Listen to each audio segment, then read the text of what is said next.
Good morning. My name is Ken White. I'm with the City of Eden, the Planning and Community Development Department here at the city. And this is Kennect, small businesses telling big stories. This morning, my guest is Peter Daniels from King's Mill Coffee Company, and we're going to talk about all things coffee. Except this morning, I have one new thing that Peter doesn't know about. So part of my job here at the city is I work with the boards and commissions. And one of the boards is the Appearance Commission, who hands out quarterly awards for upgrading buildings and stuff. And on Tuesday night, they voted to give King's Mill the second quarter Appearance Commission Award for all the updating and everything that you have done on your buildings that you moved in. Because it's a vastly different building than it was when you took over. Really different. So when they voted on that and they brought it up, I'm like, how cool. I'm interviewing him on Thursday. Yeah. So I thought that was really cool. We've never done that on air before. Cool. So I thought that was kind of cool. Yeah, well, thank you. You're welcome. Yeah. All right. So now we'll talk about all things coffee and restaurant. Okay. So first, maybe explain to people why you opened this coffee shop in Eden and what makes it different than regular coffee shops. Yeah. So why I opened this shop in Eden, that could be an hours-long podcast or a book in and of itself. But, I mean, the short version of it is, so I grew up in Eden and then went to school. I lived in West Virginia for about 5-6 years and operated some coffee shops, roasted coffee up there for a while. And this building that we just won the renovation award for, my dad and his business partner bought it. And they kind of wanted to do something nice for Eden and really wanted something, coffee shop and restaurant that did something a little different. So they wound up purchasing that and wanted me to come operate it. And it kind of just, like, personally, we moving back home after having kids and everything, being real close to family, was just very appealing. Coming back home was very appealing. And so, and continuing to do what I love with coffee. So, that's why coffee shop in that particular space. But yeah, what makes us different?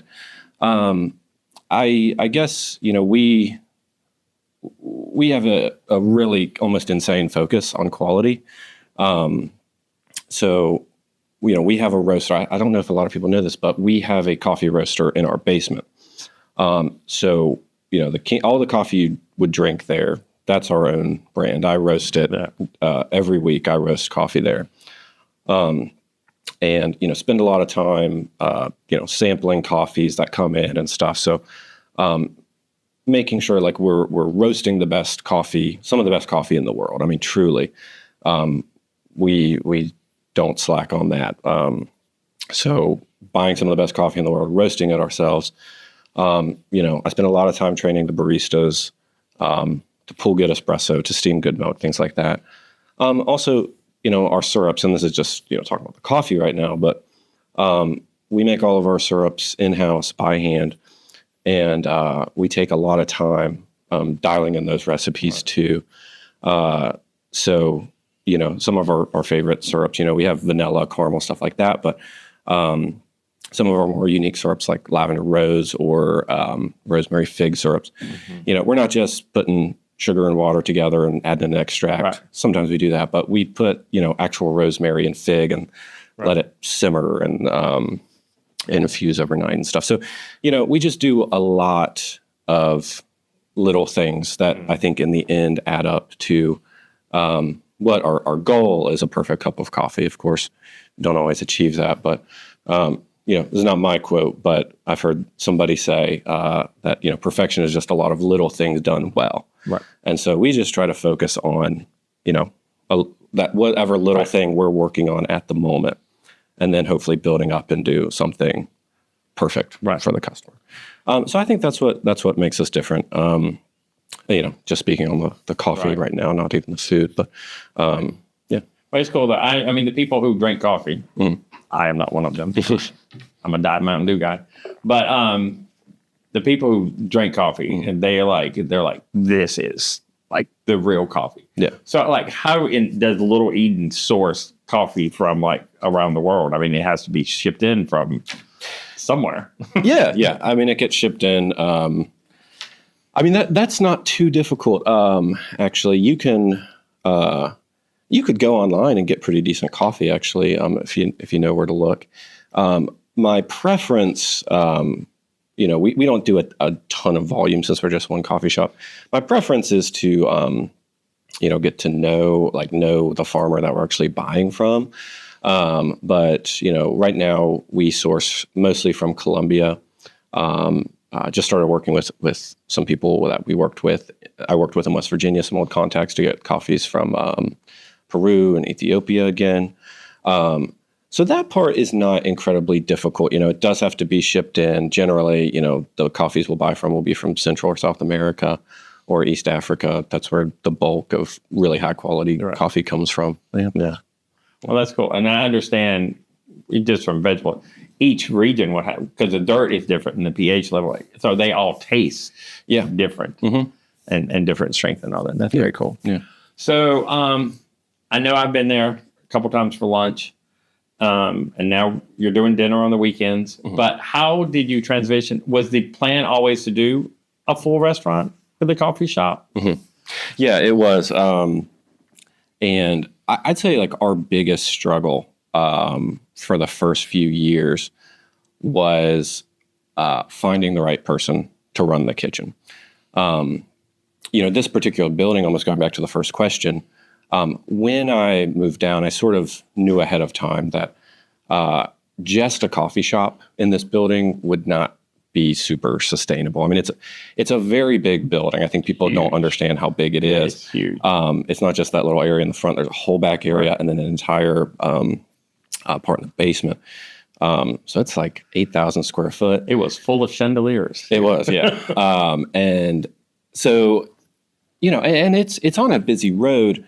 But, our parking's in the back. You got to walk up a flight of stairs. And we don't have a drive-through. So, just serving coffee was not super sustainable because you need a really high amount of small transactions for coffee.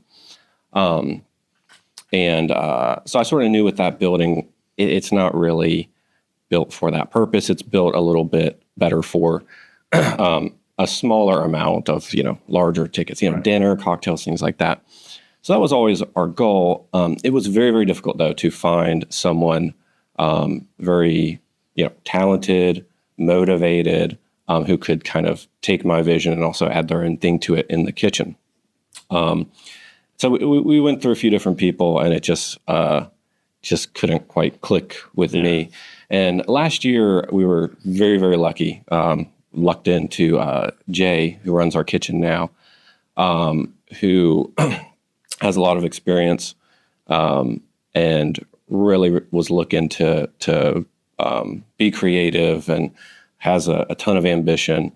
And so, I kind of told him what I wanted, my ideas. He had his own ideas, and we've been working together. And we changed the lunch and breakfast menu sometime last year, and that's been going great. And then, so dinner, which we can talk about in more detail, but that was always a goal. Life stuff comes up, and we had to delay. Right. And just staffing in general is difficult. But so we finally we picked a date and said, all right, we're going to do that.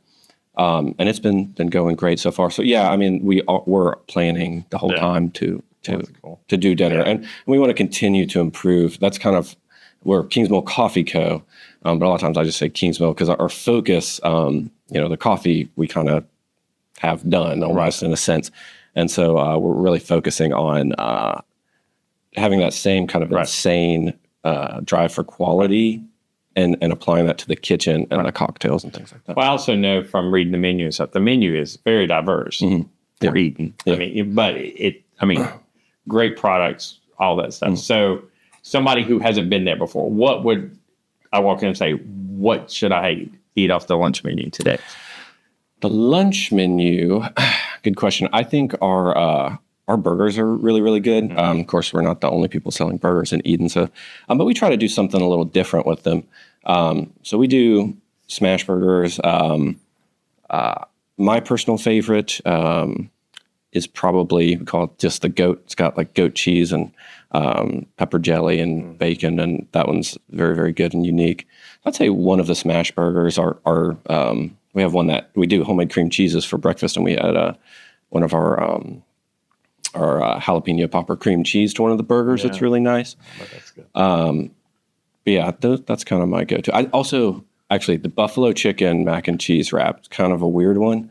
You think macaroni and cheese in a wrap sounds a little weird, like with its texture, but that's phenomenal. I will have to tell my son about that because he is a macaroni and cheese.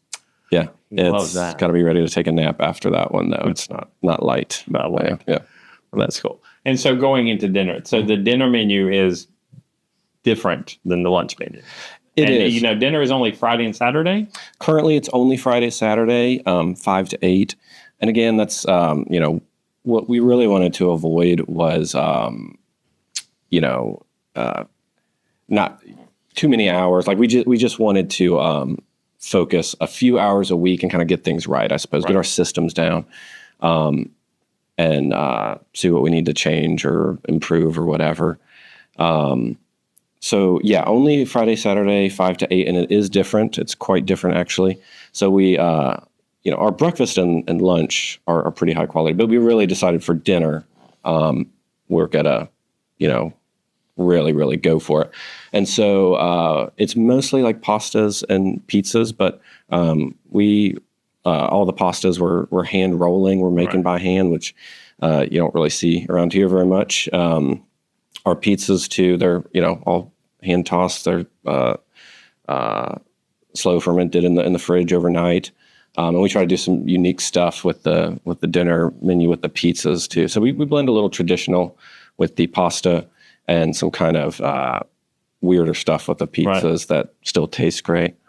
But yeah, I mean, just trying to focus on high quality service, really high quality food. Really a good like date night chill spot in our back area. That's cool. Very cool. I've heard people, in fact, somebody at the meeting the other night said they'd been for dinner and how great the atmosphere was and all that stuff. So yeah, it seemed like it was a great addition. And I like the idea that you were taking it, slow at first. Let's not do this big time. Let's get it right. Yeah. I think that's part of the success of King Mill right now and the people, because they know they're going to get stuff that they don't get in the rest of Eden. Yeah. So then that kind of brings me to the question, what does it mean to you now that you grew up here, you left, you came back? That's a lot of our stories. I mean, that's even my story. I came back after I got married and had kids. But the support of Eden is always a big thing for a lot of people. What does that mean to you as someone who grew up here? Yeah, I mean, it means a lot to really give something back to Eden. Like I said, I mean, that my goal, aligned with my dad's goal of just giving something really unique and really high quality to Eden. What I really wanted was, for people not to have to travel like to Greensboro or something, to find something really nice. And when people, family and people visit, having a place that everyone around here can be super proud and bring their guests, and those guests being a little jealous, being like, oh my goodness, I can't believe we had this here. And I mean, the support of Eden, we have so many regulars that we see every single day. Right. That's just, I mean, it's one of the best parts of the job. They're the people that really keep us open, that come in every single day. Yeah. I can't believe people like our product enough or like us enough to see us every single day. But I mean, it's been great. There's people that buy into what we're doing. Yeah. That's the best part of the job, really. Right. When you see somebody take a drink or take a bite and they're blown away by something, that's the best part of the job for sure. Yeah, absolutely. So we talked about the regular. So now tell the people where exactly, your hours, like when is the coffee open, when is dinner, when lunch hours are, and where you're located at exactly. Yeah. So our hours and such are a little weird, especially with our menus and when the kitchen closes. So we are located it's 729 South Van Buren, right between Dayspring and Advance Auto. It's easy to miss us if you're coming from the Dayspring side. And most of our parking is in the back, by the way. We have a little parking in the front, but most of it's in the back. We are closed Mondays. I'm in there working on Mondays. I see a lot of people, but we are closed Mondays. Tuesdays through Thursdays now, we are open from 7 a.m. to 5 p.m. Very important. Well, our kitchen closes at 3, and our kitchen always closes at 3, even with dinner from 3 to 5, kitchen closes. And we serve breakfast till 11. Then from 11 to 3, we serve our lunch. Fridays is the same as those other days, except we reopen 5 to 8 for dinner. Saturday, we just open 1 hour later. So 8 a.m. to 8 p.m., again, with that 3 to 5 closing. Sunday, a little different as well. We operate 8 to 3. The whole shop closes at 3. And we have a unique brunch menu on Sunday. So we kind of combine a few elements of our breakfast and lunch and a few unique items that you can only get on Sunday as well, like shrimp and polenta or a breakfast pizza, just kind of fusing a few of those things. Yeah. And that might be our best menu, honestly. I think some really unique, high-quality stuff on the brunch menu. Yeah. Well, that's cool. Mm-hmm. So you get to do that. So that leads to the question, is there something that you just like, you go to now for your comfort food? Like, this is off this menu, this is what I want to eat. Yeah. So right now, I think on our dinner menu, I posted about this yesterday. It is we have a pizza with bacon, grapes, goat cheese, and homemade pepper jelly. And we infuse the pepper jelly into the marinara. And then we also do a little drizzle on top. And it kind of sounds like it shouldn't work, but sounds pretty good to me. Phenomenal. I mean, it is. We've only had 4 dinner services so far, and only a few people have ordered it. But of the people that did, every single one, I think, took the time to come tell me how insanely good it was and how surprised they were. So that's the thing. Of course, I can only get that Friday, Saturday. But that's the thing I look forward to probably the most. The breakfast pizza on the brunch menu, also insanely good. We use like a gravy base for that one. And then I'd say the Cajun shrimp and polenta on the brunch menu. I mean, it's so rich and creamy and just ridiculously good. Those are probably my 3. Well, that's cool. I mean, that just shows the diversity of that menu and that people, that's not, that's high-end food that you get in big cities that some of us would drive for anyway. So this is the best. We don't have to drive. We can do it right here. Exactly. Save some gas money. Absolutely. Then you don't have to complain about our prices when you have it. It's easy. They're going to do it anyway. But that sounds like a really great, diverse menu and the hours. But so where do people find you on social media? I know you posted things. So how exactly are you listed on the thing so they can look up your hours if they can't? Yeah. So we do have a website now. It's just kingsmillcoffeeco.com. So all the information, all the menus should be updated on that. We're also on Facebook and Instagram. So just be Kings Mill Coffee Co. So all hours and everything should be updated on that. That's very cool. Yeah. So now you got all that. And so what in the real world or whenever it's something you want what will be next? For the shop? So we'll probably expand our dinner a little bit. I'd like to do that on Thursdays too, if there's a demand for it. But probably the biggest thing coming up is the bookshop that we have coming up downstairs. And I posted about this again, so you can kind of read about that, what's going on there, and follow them. They are. It's not us. We're leasing the space to them, but we're planning on doing some coordinated events and such. It's Eden's Ember. And you can find them on social media. And in our conference room downstairs, so when you come in through the glass door, it'll be right in front of you. They're opening a local independent bookshop. It's opening April 4th, and I've got to see, what they've got going. It's looking really, really good, really a nice, quiet space.